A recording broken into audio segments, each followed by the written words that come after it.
할렐루야.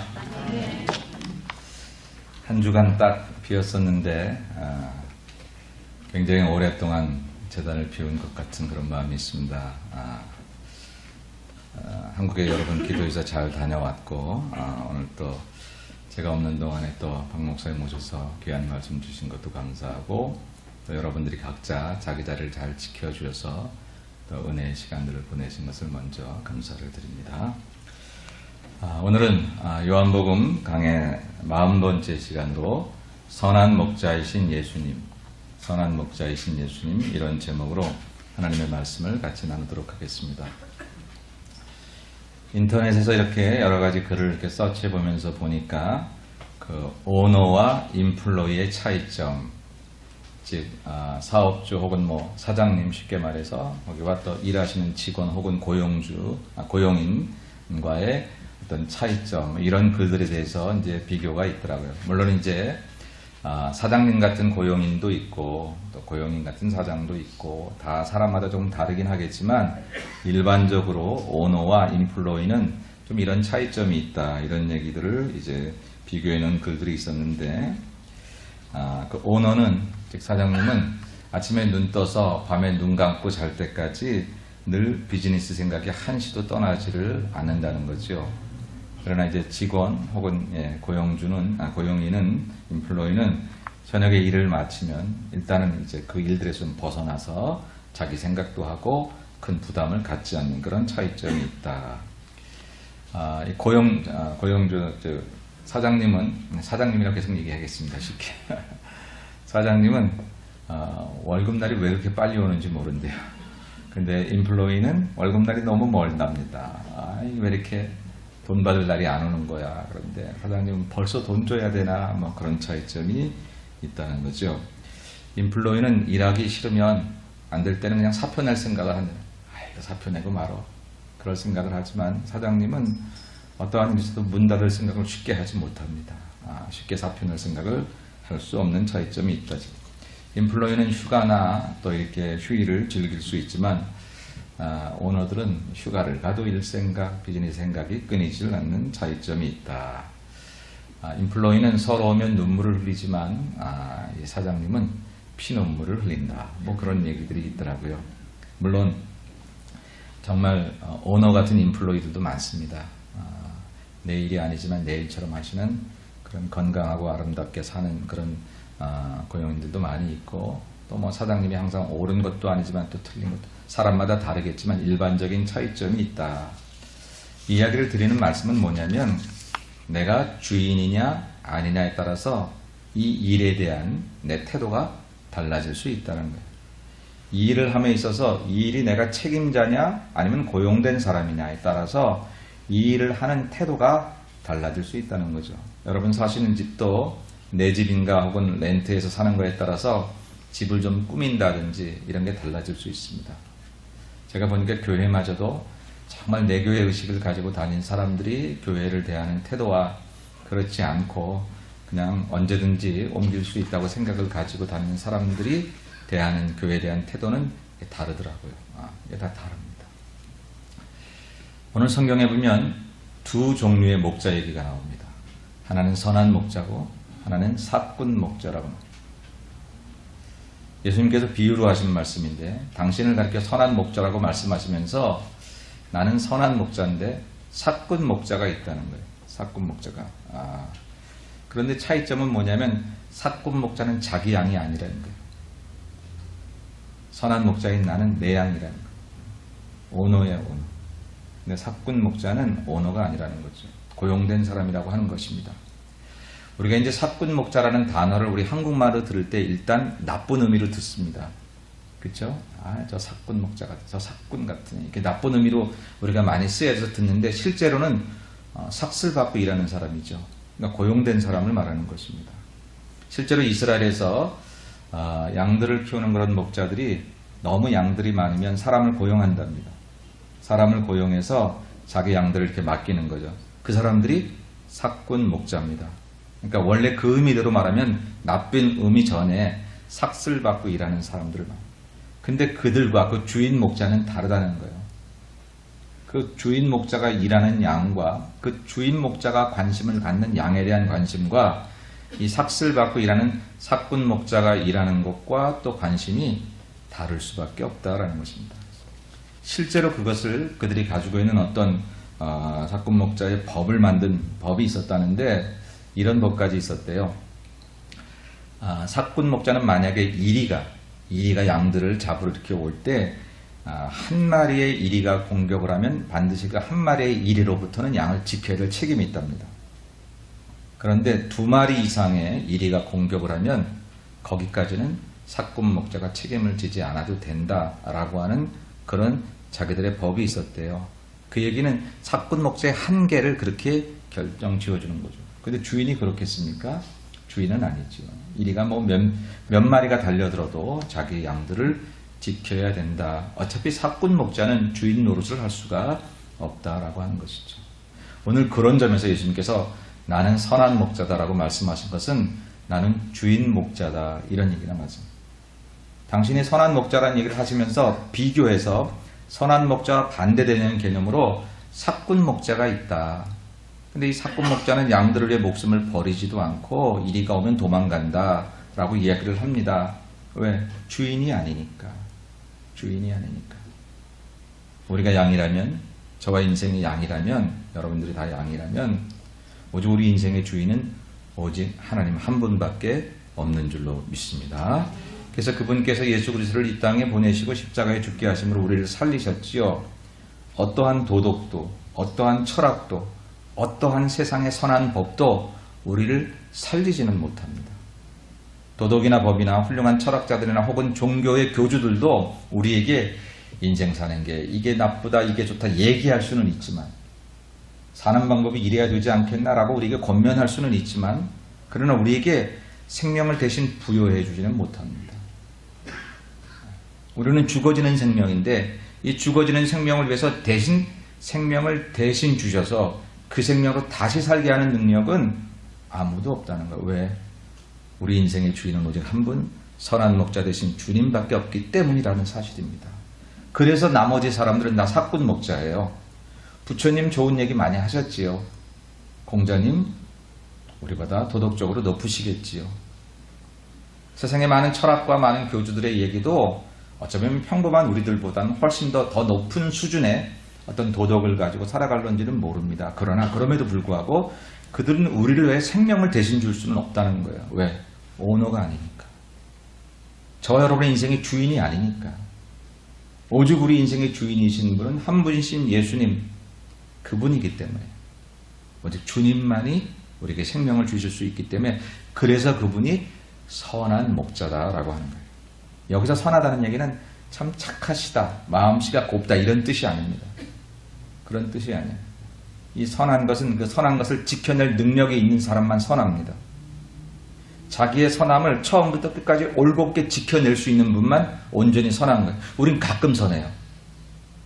어저께 선했었어요. 근데 오늘 아침 마음이 확 바뀌네요. 그 사람 보기 전까지는 내 마음이 천사였어요. 선했어요. 그래서 그 사람 보면 손 붙잡고 사랑한다고 말해야지. 근데 막상 보니까 심장이 뛰고 얼굴이 붉어지고 선한 것이 나오질 않아요. 왜 그래요? 우리는 온전히 선하지 않기 때문에 그래요. 예수님께 어떤 사람이 선한 선생님이여 그렇게 말하니까 왜 나를 선하다 하느냐? 하나님 한 분밖에는 선한 자가 없다. 예수님은 하나님과 동일하니까 결국 당신이 선하다고 말씀하신 것인데 사람은 선한 것이 없다. 그래서 우리가 선한 목자이신 예수님이라고 말할 때 그냥 착하시다, 뭐 참 마음씨가 좋으셨다, 우리를 얼마나 사랑해 주시는지 뭐 그런 정도 얘기가 아니라 그분은 언제나 변함없이 처음부터 끝까지 옳다는 거예요. 바르시다는 거예요. 그리고 그분만이 온전한 선함을 가지고 변함없이 바른 진리 속에 우리를 인도하실 수 있는 분이라는 것이 나는 선한 목자라 말씀하신 예수님에 대한 이야기다라고 하는 것입니다. 1년 전에 나에게 선했던 사람이 지금은 나에게 악한 사람이 됩니다. 뿐만입니까? 나도 그에게 선했었는데 지금은 내가 악한 존재가 되기도 합니다. 세월이 흘러서일까요? 상황이 바뀌어서일까요? 서로 배신해서일까요? 마음이 달라졌을까요? 우리는 그 누구에도 온전히 처음부터 끝까지 동일하게 선한 존재가 되지 못합니다. 오직 주님만이 우리가 죄를 지어도 우리에게 선하시고 우리가 악한 길로 가도 우리에게 선하시고 죄에 대해서 심판하시나 그 죄인을 살리시기 위해서 우리가 돌아오지 못하니까 당신이 생명 주셔서 우리를 살리시기까지 올곧게 선한 길로 우리를 인도하시는 분, 오직 유일하신 분 주님만이 우리에게 선한 분이다.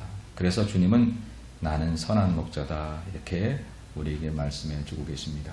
나는 처음부터 마지막까지 똑같다, 변함없다, 늘 한결같다 라고 말씀하시는, 그리고 언제나 옳고 언제나 바르다는 것을 말씀해 주시는 것이다. 더욱이 비교할 때 삭군 목자와 같지 않다라고 할 때 삭군 목자가 순간순간 얼마나 진짜 같은지 여러분 알잖아요. 가짜가 얼마나 진짜 같은지. 가짜일수록 진짜라고 외치는 소리가 많습니다. 모두 선한 일을 하는 사람 보면 내가 선한 일을 한다고 그렇게 큰 소리 내지 않는데 실제로 그렇게 잘 못하면서 흉내만 내려는 사람은 그렇게 빈수레가 요란한 것처럼 소리가 많아요. 내가 얼마나 선한 일을 하는지 사람들에게 봐달라고 그렇게 얘기하죠. 가짜의 특징입니다. 삭군 목자들이 그런 모습들을 보여줘서 우리가 지혜롭지 못해서 거기에 속을 때가 있어요. 진짜인 줄 알고. 그래서 예수님도 인류는 배척을 했잖아요. 그러나 그럼에도 불구하고 예수님께서는 그 삭군 목자와 당신을 구별하셔서 오로지 당신만이 선한 목자임을 우리에게 주장하십니다. 그리고 오늘 본문에서 그 이유를 두 가지로 크게 말씀하시는데 우리는 오늘 그 두 가지 이유를 다시 한번 살펴보면서 영원히 우리에게 온전히 선한 분은 한 분이신 예수님밖에 없음을 기억하고 이 사람 저 사람에게 기대하지 말고 사람을 믿지 말라는 뜻이 아니라 우리의 온전한 기대와 우리의 온전한 마음은 오직 주님께로만 향할 때 하나님께서 우리에게 힘을 주시고 그럴 때에 우리는 사람에게 기대 걸고 받으려고 했던 것이 아니라 오히려 우리가 그리스도가 되어서 그들을 기대하게 하고 그들을 돕는 사람이 되는 것이 이제 훨씬 행복한 사람이라는 것을 우리는 오늘 말씀을 통해서 깨닫기를 원하는 것입니다. 왜 주님의 선한 목자인가? 첫째, 주님은 양들을 위해서 목숨을 버리기 때문에, 선한 목자는 양들을 위해서 목숨을 버리기 때문에 선한 목자라고 성경은 말합니다. 여러분 설교 노트를 보시고 11절과 12절의 말씀을 같이 보겠습니다. 나는 선한 목자라 선한 목자는 양들을 위하여 목숨을 버리거니와 삭구는 목자가 아니요 양도 제 양이 아니라 이리가 오는 것을 보면 양을 버리고 달아나나니 이리가 양을 물어가고 또 해치느니라. 아멘. 나는 선한 목자라. 선한 목자는 양들을 위하여 목숨을 버린다는 거예요. 근데 삭구는 목자도 아니고 양도 제 양이 아니기 때문에 이리가 오면 도망간다 그렇게 얘기하고 있어요. 목숨을 버리는 것이 삭군과 진짜 주인인 선한 목자와의 차이점이다 라고 얘기하고 있습니다.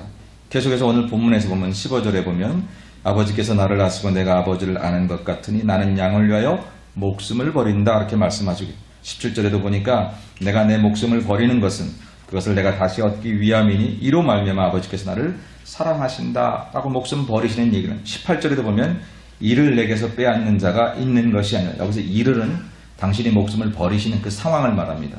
이렇게 목숨을 버리시는 것은 누가 나에게 빼앗아서 내가 그렇게 죽는 게 아니라 내가 스스로 버리는 거예요. 내 목숨을. 왜? 나는 버릴 권세도 있고 다시 얻을 권세도 있다는 이것을 아버지께서 받았던 아버지께로부터 그 얘기는 자발적인 헌신으로 성도들을 위해서 사람들을 위해서 죽으시기로 작정하시고 그래서 우리에게 새로운 생명을 살게 하셨다라고 하는 것입니다. 여러분 저와 여러분의 생명은 어머니의 태 속에서 모양을 갖춰서 이 땅에 나왔습니다. 그러나 우리가 알기는 태초부터 우리의 생명이 점지되어 있다고 우리는 믿습니다. 하나님에게서 점지된 거죠. 역사 속에 우리의 모습이 만들어지기는 어머니에게서 이제 태중에 10달 동안 만들어지고 그 다음에 그 태를 가르고 세상에 우리의 무대인 줄 알고 세상에서 70년, 80년 정한 수대로 살다가 다시 죽어지면 세상에 어떤 사람들은 그것으로 끝난다 말하고 어떤 사람들은 다시 윤회한다 말하고 어떤 사람들은 아무것도 아니라고 말하고 뭐 별소리를 다 하지만 우리가 믿기는 다시 우리를 지으신 하나님께로 돌아가는 것 그것이 우리의 인생인 줄로 믿습니다. 그런데 어떻게 가느냐면 천국으로 가든지 지옥으로 가는 거예요. 그런데 천국 가는 인생은 누구 지옥 가는 인생은 누구냐면 이 땅에 사는 동안 우리의 모든 죄를 지시고 죄값을 대신 치르시는 것을 각오하셔서 우리를 위하여 십자가에 피 흘리신 그 예수 그리스도를 믿는 믿음을 통해서 우리는 천국 가기도 하고 지옥 가기도 한다라고 하는 것입니다. 그렇다면 예수께서 생명을 주심으로 우리가 다시 생명을 얻었다는 거예요. 여러분, 생명은 생명으로만 대체될 수 있습니다. 우리의 생명이 다시 사는 길은 또 다른 생명을 얻어야만 다시 사는 것이지, 생명 아닌 것들, 이 세상의 삼라만상 그 어떠한 물질로도 우리의 생명을 대체할 수 없어요. 수십만 평의 땅을 줘도 생명을 대체할 수 없습니다. 저 그랜드 캐년을 다 우리에게 준다 해도 그것 가지고 우리의 생명을 대체할 수 없습니다. 수많은 물질을 준다 해도 우리의 생명을 대체할 수는 없습니다. 그러나 공자님도 부처님도 이 세상의 그 어떠한 사람들도 우리에게 대해서 이렇게 살면 좋지 않겠냐고 말은 했지만 생명을 대신 주지는 못했어요. 오늘 주께서 당신만이 선한 목자라고 말씀하셨어요. 그런데 그 이유를 양들을 위하여 목숨을 버렸다는 거예요. 생명을 줬다는 것입니다. 사랑하는 여러분, 여러분 생명 속에 예수 그리스도의 생명이 계신 줄로 믿으십니까? 정말 그것을 믿지 못한다면 우리는 그냥 공자님 믿는 사람이나 부처님 믿는 사람이 다를 게 없어요. 다를 게 없어요. 우리가 그들과 다른 유일한 것은 우리는 예수 생명을 받은 사람들. 바로 그 생명을 통해서 우리가 죽어도 다시 살고 살아도 영원히 산다고 하는 진리를 깨닫는 사람들이라고 하는 것이 바로 우리의 존재인 줄로 믿습니다. 이게 선한 목자의 특징이라는 거예요. 양들을 위하여 목숨을. 그래서 우리가 알고 있는 가장 유명한 성경 구절 가운데 세상 사람들도 더불어 많이 알고 있는 것은 요한복음 3장 16절, 하나님이 세상을 이처럼 사랑하사 독생자를 주셨으니, 계속해 보실까요? 이는 저를 믿는 자마다 멸망치 않고 영생을 얻게 하려 하심이라. 아멘. 세상 사람들도 이 성경 구절은 많이 알잖아요. 하나님 세상을 사랑하셔서 독생자를 주셨다는 거예요. 아들을 주심으로 성도들을 살리신 그 사랑. 양들을 위해 목숨을 버리신다고 말씀하신 예수님이 그냥 말씀하신 게 아니라 그렇게 말씀하시니 정말 죽으셨어요. 나는 너희를 친구라 한다. 그러더니 친구를 위해 목숨을 버리면 이보다 더 큰 사랑이 없다고 말씀하시더니 그렇게 죽으셨어요. 영국의 바클레라는 신학자가 예수님은 어떤 분이냐? 예수님은 가르친 대로 사시고 사신 대로 가르치신 분이다. 이렇게 표현을 했어요. 멋진 말입니다.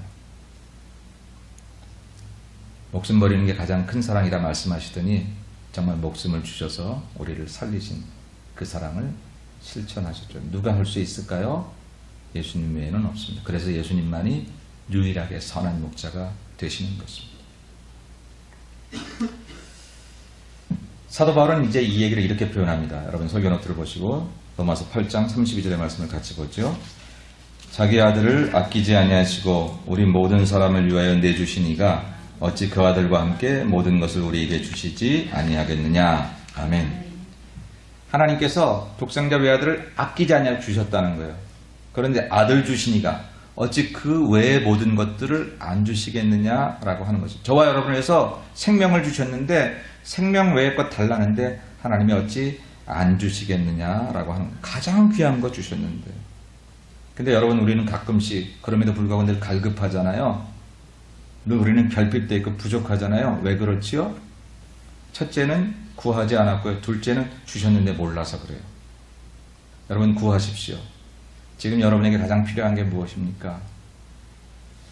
요즘 우리에게 힘들고 어려운 시절을 살아가는 사람들에게는 좀 위로가 필요한 것 같아요. 그래서 위로받으려고 사람을 찾아요. 내 마음 좀 위로해 주지 않겠니? 가끔씩 사람의 위로도 도움이 될 때는 있지만 오히려 위로해 주는 사람에게 더 큰 상처를 받는 경우들도 있잖아요. 그렇잖아요. 오직 하나님의 위로만이 저와 여러분의 아픔과 상처를 위로하실 줄로 믿습니다. 위로가 필요하신 분들 사람 찾기 전에 제단에 나오세요.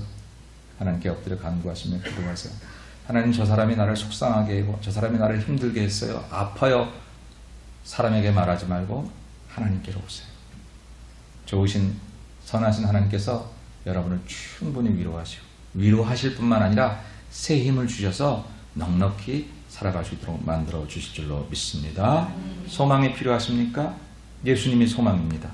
그분이 죽음에서 부활하심으로 우리에게 영원한 소망이 되셔서 우리의 인생이 아무리 캄캄해도 우리는 소망 가운데 살아갈 수가 있습니다.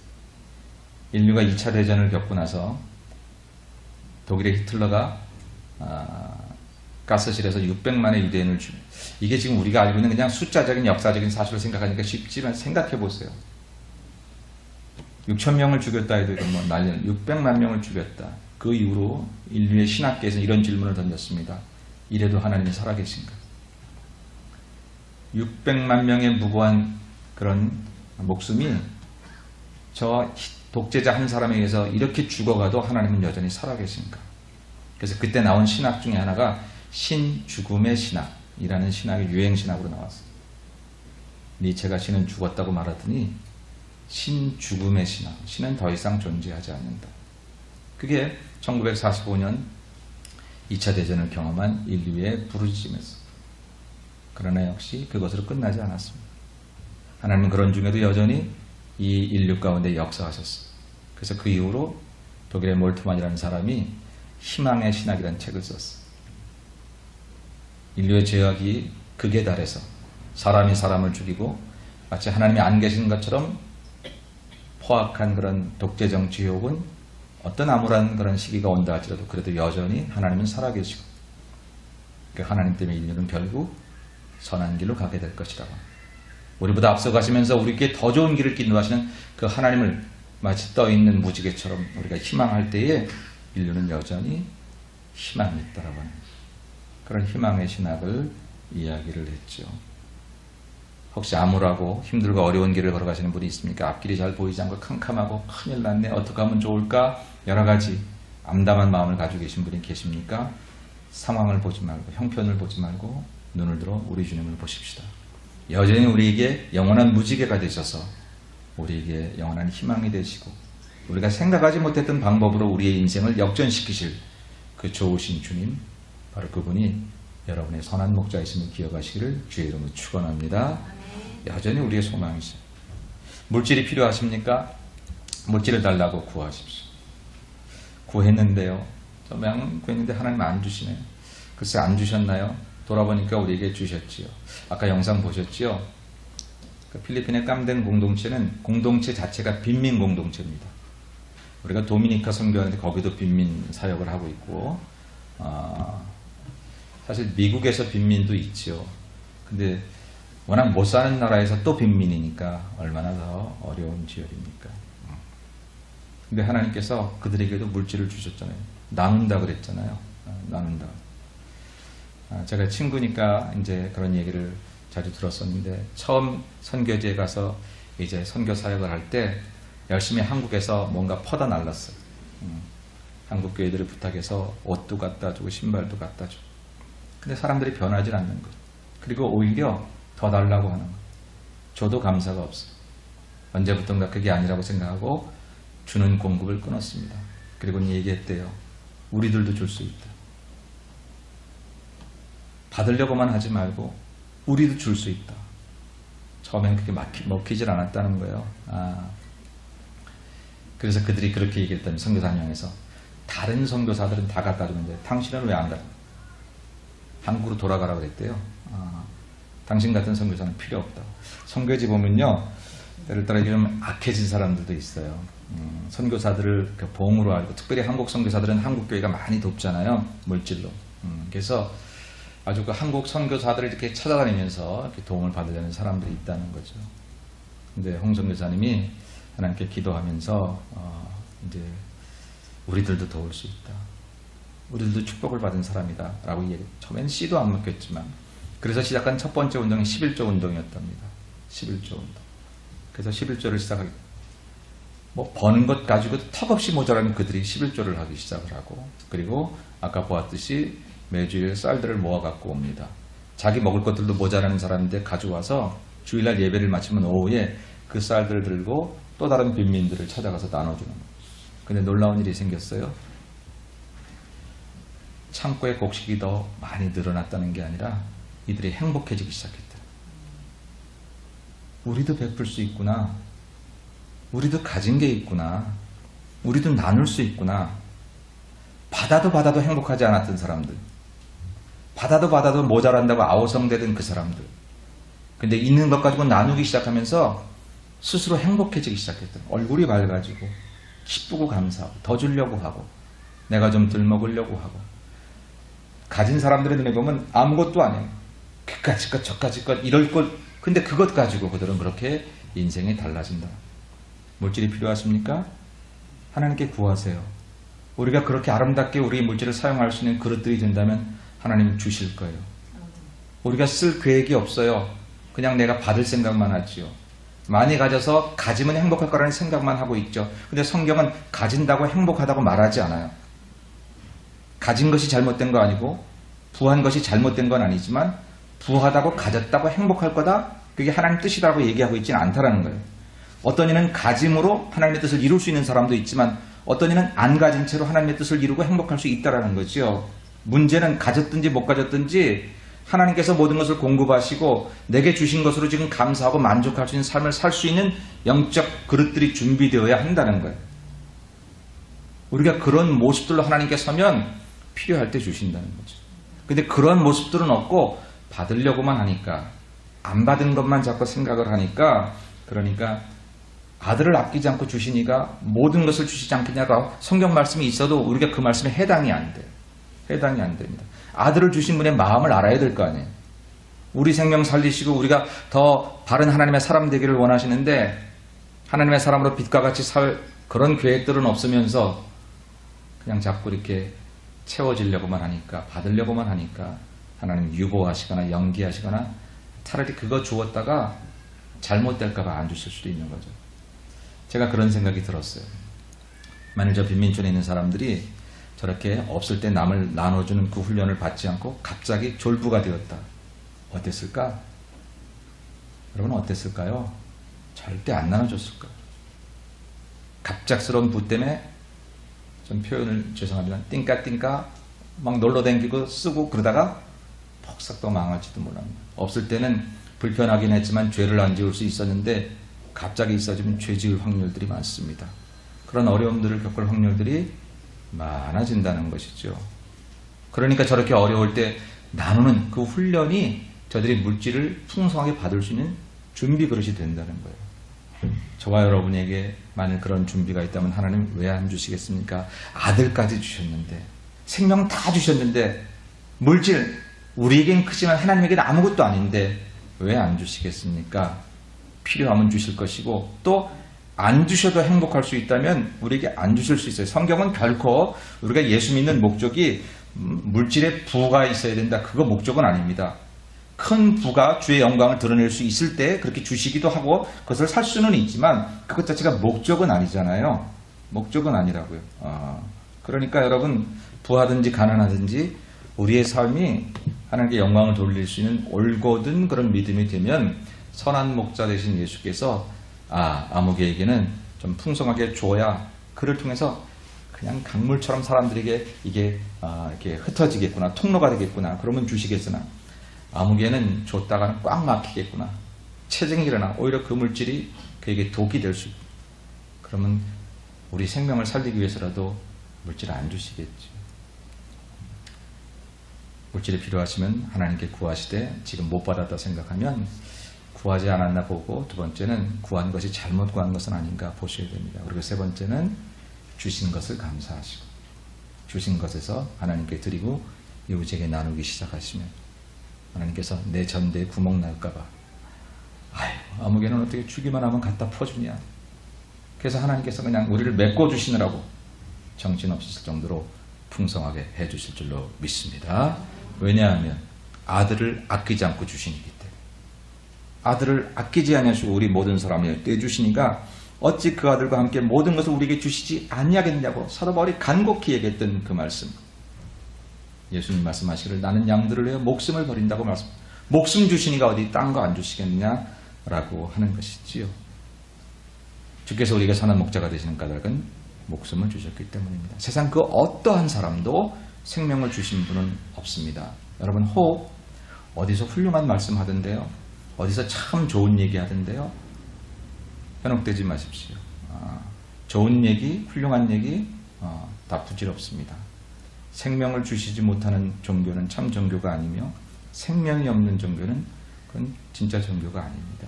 오직 생명 주신 예수 그분만이 우리에게 선한 목자가 되는 줄로 믿습니다. 두 번째 이유는 뭐냐면요, 선한 목자는 양들을 안다는 거예요. 양들을 안다는 거예요. 14절로 15절 말씀 같이 보죠. 나는 선한 목자라. 나는 내 양을 알고 양도 나를 아는 것이 아버지께서 나를 아시고 내가 아버지를 아는 것 같으니 나는 양을 위하여 목숨을 버리노라. 아멘. 나는 선한 목자라. 나도 내 양을 안다. 나는 내 양을 안다라고 자신있게 말씀하십니다. 내 양을 안다는 건 뭐예요? 우리 체질을 아시고 때는 우리 약함도 아시고 우리의 넘어짐도 아시고 우리의 부족함도 아시고 우리의 죄도 아시고 우리의 허물도 아시고 사람에게 가리워져 있는 우리의 모습도 아신다는 거죠. 율법이 그것을 알면 이렇게 죄가 있다고 드러내지만 주님이 그것을 아시고 성령이 그것을 아시면 그 죄를 이기게 하실 능력을 주셔서 우리에게 새 힘을 얻게 하신다라고 하는 거죠. 주께서 우리를 아신다는 사실이 얼마나 고마운 일인지. 여러분 가끔 사람이 사람을 안다는 것은 참 어려운 일이다 이런 생각이 들어봐요. 나는 그 사람 다 알아. 내 그 사람 막 훤히 꿰뚫어봐. 그렇지 않더라. 누가 나를 안다고 하는데 나를 아는 것처럼 얘기하는데 또 그렇지 않더라. 그래서 우리 이렇게 생각하면 좋을 것 같아요. 내가 그 사람 믿고 알았었는데 나를 배신해? 아니요. 그냥 내가 조금 원래 잘못 알고 있었던 거지요. 배신한 거 아니라 원래 그 정도 그냥 그런 관계였는데 내가 배신당한 것처럼 속상해하고 그러는 거예요. 그렇게 생각하지 말자고요. 나를 서운하게 했어요? 아니요. 나도 그를 서운하게 했겠지요. 나를 힘들게 했겠어요? 나도 모르게 또 그를 힘들게 했겠지요. 우리가 어차피 서로 잘 모르잖아요. 내가 다 잘하는 것처럼 나는 옳았는데 네가 틀려서 내 인생이 이렇게 말하지 말자고요. 그냥 우리는 피차에 온전히 알 수 있는 존재들이 아닌 것 같아요. 오직 우리를 온전히 아실 이는 우리 주님밖에 없는 줄로 믿습니다. 그래서 정말 주께서 나를 아신다는 사실이 얼마나 고맙고 감사한 일인지. 근데 안다는 얘기는 무슨 얘기냐면요. 이해하신다는 거예요. 이해하신다는 거. 그래 내가 너를 알긴 알아. 그러나 난 그 용서 못해. 이런 게 아니라 아시기 때문에 우리의 무너짐도 넘어짐도 이해하시고 붙들어 주신다는 거지요. 죄는 미워하시지만 죄인에 대해서 이해하셔서 우리를 끝까지 권면 설득하시다가 안 되시면 당신이 직접 그 벌을 받으시고 우리를 살리시기까지 그렇게 우리를 아신다고 하는 것.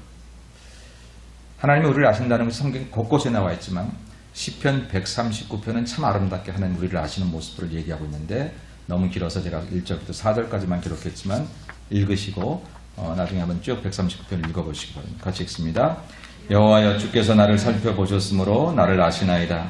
주께서 내가 앉고 일어섬을 아시고 멀리서도 나의 생각을 밝히 아시오며 나의 모든 길과 내가 눕는 것을 살펴보셨으므로 나의 모든 행위를 익히 아시오니 여호와여 알지 못하시는 것이 하나도 없으시니이다. 아멘. 나를 아신다는 거예요. 앉고 일어섬을 아시고 멀리서도 나의 생각을 밝히 아시고요.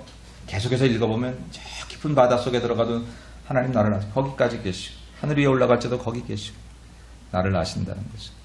여러분 누가 나를 안다는 사실이 어떤 면에서는 참 좋고 어떤 면에서는 두렵잖아요. 현대교인들이 나를 좀 몰라줬으면 해서 큰 교회 뒷자리에 가서 그냥 잠깐 예배드리고 오는 사람들이 참 많습니다. 알아주기를 원치 않아서.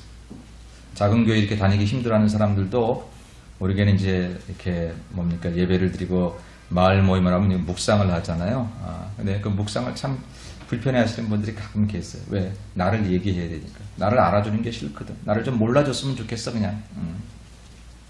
그러나 여러분 주께서 나를 아신다는 것은 우리 약함, 우리의 정말 더러움까지 아시지만 그것을 이해하시고 그것을 이길 수 있는 힘을 주신다는 거예요. 오늘 우리의 성가대가 찬양을 불렀습니다. 주 여호와를 앙망하는 자는 새 힘을 주신다. 이길 수 있는 힘을 주신다는 거예요. 그냥 너 나쁘구나 이것만 아시는 게 아니라 나쁜데 처방전도 아시는 거예요. 진단해보니까 여기 문제가 있네. 그 문제만 가르쳐주면 우리도 못 사는데 처방전을 주신다는 거예요. 처방전. 이렇게 하면 살아 라고 하는 것. 그걸 하신다고 하는 거예요. 얼마나 감사한 일입니다. 뿐만 아니라 오늘 말씀을 보니까 예수님께서 이렇게 말씀하셨어요. 나는 선한 목자라 나는 내 양을 안다. 확실하게 자기 양이라고 얘기하셨어요. 삭곤 목자는 자기 양이라고 말할 수 없다고 주인이 선포하셨습니다. 여러분 십계명에도 보면 나 외에 다른 신을 섬기지 말라 그랬어요. 이건 이 모든 생명들은 다 내가 주인이다. 이런 하나님의 선포입니다.